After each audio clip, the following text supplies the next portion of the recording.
The Gen X shadow, the negative part is being a jerk to a lot of people. Yeah, exactly. Yeah. And it's like not playing well with others. Yeah. Yeah. It's like a desire to play well with others while not really being able to play well with and others. so it's really a shift in focus. It's like a shift from focusing on incompetence to competence.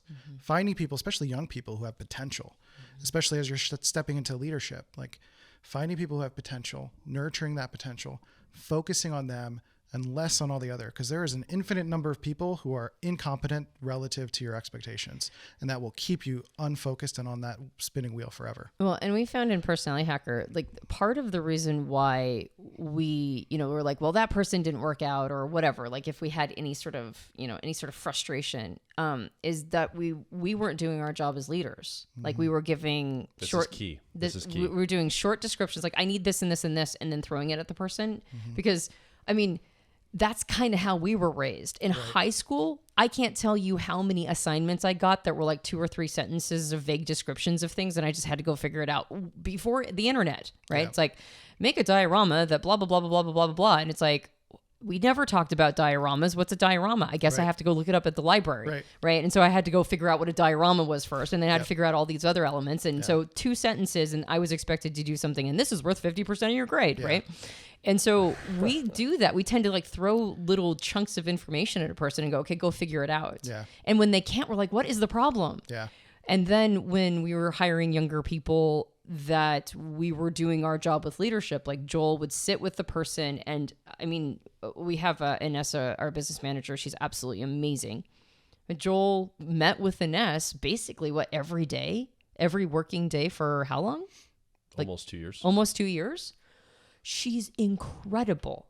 She's incredible. And a lot of that's because of her, not because of me. Right. Well, she's just an incredible person that knows what she's doing. That is also true. And I wonder if we had treated her the same way that we treated people previously, if we would have never been able to see that potential, and maybe people before had that potential, but we just didn't foster it. Right. You stepped into a mentor role instead of a barking orders role. Well, instead of a federated co-worker role. And I think that's really so what I'm taking from this, the communist shadow, may not be exactly the details, but it's the understanding I'm going for. So my intuition's patterning this together. Yeah.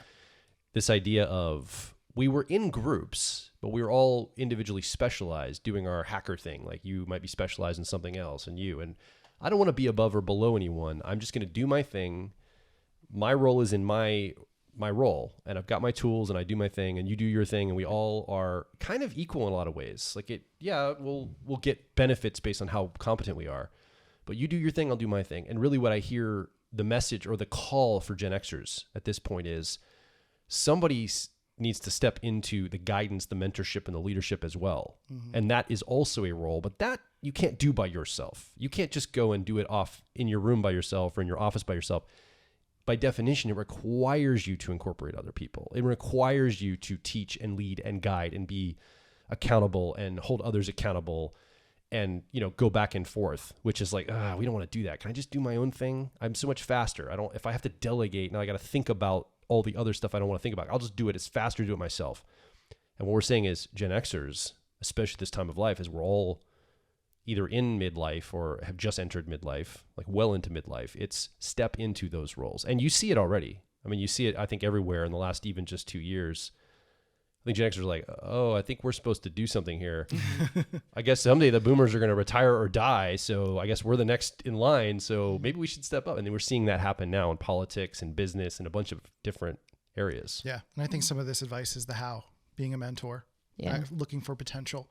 You don't have to judge everybody and try to make everybody be of your ethos, but to look for the people who are already in that direction and give them an extra push. Yeah. And there's also like a little bit of laziness in there too for Gen Xers. It's funny because as high schoolers or young people, we were called the slacker generation. Yeah. We were slack, and it was so irritating to be called slackers because we were actually pretty hard workers. And we figured a bunch of stuff out, but there is a little bit of a slacker thing in there too. That's part of the shadow, I think, is the, do I have to take responsibility? Right. Yeah. And I think another piece of this is, we're equipped for harshness. And when we step up for leadership, my observation has been that we actually get a lot of dogpiling, right? As soon as a Gen Xer, and probably because we have a lot of personal authority, Yeah. Like we have a lot of self-sovereignty. So when we put ourselves in a position of leadership, we just bring our self-sovereignty there too. And we go, this is how it is, guys. This is what we're doing. We get a lot of pushback for that. But, and there's probably an avoidance, right? Like I don't want to have the crosshairs on me. Can't trust the system. Everybody's incompetent. Nobody will understand what I'm saying. Nobody's smart enough. And then when I step up into it, it's like, oh, well, look at that. I'm getting all this pushback.